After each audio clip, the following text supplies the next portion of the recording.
pembiasaan diri untuk melestarikan lingkungan. Tepatnya pada tema 2, keberagaman lingkungan sekitar.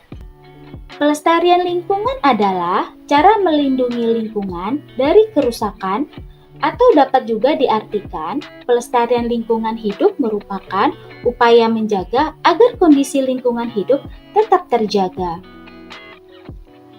Menjaga lingkungan agar bersih dan sehat, agar keseimbangan lingkungan tetap terjaga, upaya ini dimaksudkan untuk menjamin bahwa sumber daya alam yang ada dapat mendukung kehidupan secara berkesinambungan. Kenapa sih kita perlu menjaga pelestarian lingkungan? Kita perlu menjaga lingkungan alam karena lingkungan yang lestari penting untuk kesehatan dan memberikan kehidupan yang baik untuk kita semua. Sedangkan lingkungan yang rusak dapat mengakibatkan berbagai bencana dan juga penyakit. Cara menjaga kelestarian lingkungan dapat dimulai dari hal-hal sederhana loh, dan ini dapat kalian lakukan mulai saat ini. Yang pertama, membuang sampah pada tempatnya. Jangan membuang sampah di sungai, di laut, ataupun di jalan, supaya lingkungan kita bersih dan sehat, tidak mengganggu habitat hewan dan tumbuhan yang ada di sungai dan di laut, dan agar terhindar dari bencana alam seperti banjir yang diakibatkan oleh sampah-sampah yang menumpuk. Yang kedua, mengelompokkan sampah berdasarkan jenisnya. Di sini ada 3 jenis sampah. Yang pertama ada sampah organik, kemudian ada sampah non-organik, dan yang ketiga ada sampah B3. Mari kita bahas satu persatu jenis-jenis sampah ini. Yang pertama, sampah organik. Sampah organik adalah jenis sampah yang mudah membusuk. Sampah ini dapat diolah lebih lanjut menjadi pupuk kompos. Contohnya seperti sampah makanan, sayuran, daun kering, dan lain-lain. Yang kedua, sampah non-organik. Sampah non-organik adalah jenis sampah yang tidak mudah membusuk. Sampah jenis ini dapat didaur ulang kembali menjadi kerajinan atau barang-barang lain menjadi lebih bermanfaat. Nah, untuk contoh sampah non-organik ini seperti kantong plastik, botol minuman, dan juga kaleng. Dan yang terakhir ya, itu adalah sampah B3. Sampah B3 adalah sampah barang berbahaya dan beracun. Bahan yang termasuk limbah B3 memiliki salah satu atau lebih sifat seperti mudah meledak, mudah terbakar, bersifat reaktif, beracun, menyebabkan infeksi, dan bersifat korosif. Contoh dari sampah B3 ini dapat kita lihat seperti limbah rumah sakit, kemudian limbah elektronik.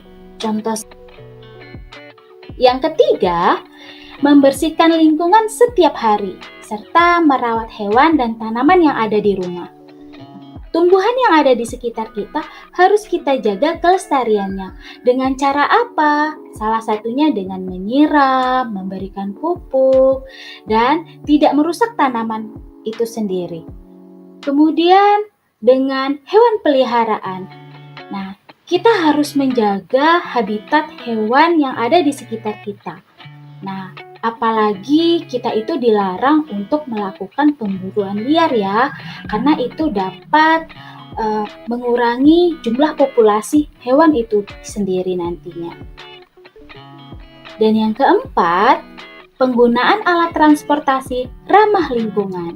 Transportasi yang ramah lingkungan dapat mengurangi populasi udara dan mengurangi penggunaan bahan bakar minyak. Di sini polusi udara adalah pencemaran udara yang dapat mengganggu kesehatan, terutama kesehatan pernafasan manusia. Dan di sini yang kelima, tidak boros menggunakan energi. Ya, mulai sekarang anak-anak Miss Widi sudah harus bisa nih untuk menghemat energi. Bagaimana?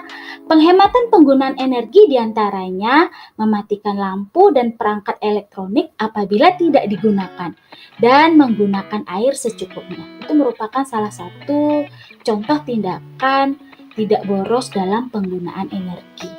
Ya.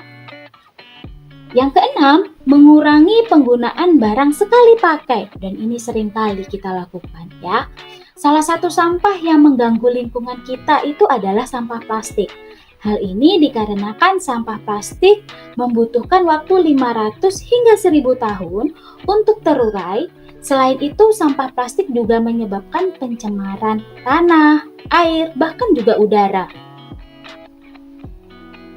Nah, itu tadi beberapa hal yang dapat kita lakukan dalam kehidupan sehari-hari untuk ikut menjaga kelestarian lingkungan sekitar kita. Terlihat sederhana, tetapi dampaknya untuk lingkungan cukup besar. Jadi, mulai sekarang kita lakukan kebiasaan-kebiasaan baik tersebut ya. Dan ingat, jangan sampai pelajaran ini udah dipelajari, tetapi tidak diterapkan dalam kehidupan sehari-hari. Nah, selanjutnya, berikut ini merupakan beberapa contoh aktivitas atau pembiasaan pelestarian lingkungan hidup berupa pelestarian sumber daya udara, air, dan tanah.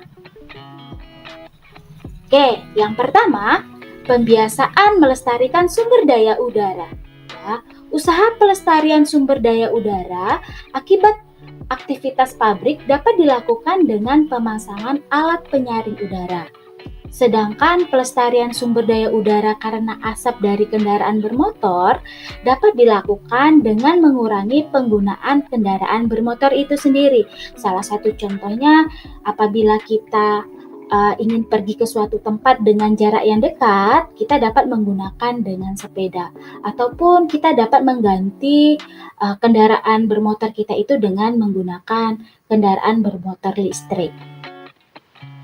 Yang kedua, selanjutnya ya, penanaman pohon juga merupakan usaha pelestarian sumber daya udara karena pohon dapat memproduksi oksigen atau O2 sehingga udara menjadi lebih bersih di sini. Nah, itu dia tadi ya pembiasaan pelestarian sumber daya udara. Yang kedua, pembiasaan melestarikan sumber daya air. Nah, air merupakan sumber kehidupan. Pelestarian sumber daya air dapat diusahakan melalui memelihara dan melindungi sumber air. Upaya untuk menjaga ketersediaan air dapat dilakukan dengan pengaturan siklus hidrologi seperti penyimpanan air hujan di dalam profil tanah melalui sumur resapan. Kegiatan lain yang dapat dilakukan yaitu melaksanakan program kali bersih, merawat dan membersihkan pintu air, dan penindakan bagi pelanggar aturan dengan sengaja membuang limbah ke sungai itu juga harus ditegakkan. Yang ketiga, pembiasaan melestarikan sumber daya tanah. Pelestarian sumber daya tanah dapat dilakukan dengan melindungi, memperbaiki tanah agar kembali produktif dan meningkatkan produktivitas tanah. Pemanfaatan pupuk organik lebih aman dan tidak mencemari tanah dibandingkan penggunaan pupuk kimia. Selain itu, upaya pelestarian sumber daya tanah dapat dilakukan dengan bioremediasi.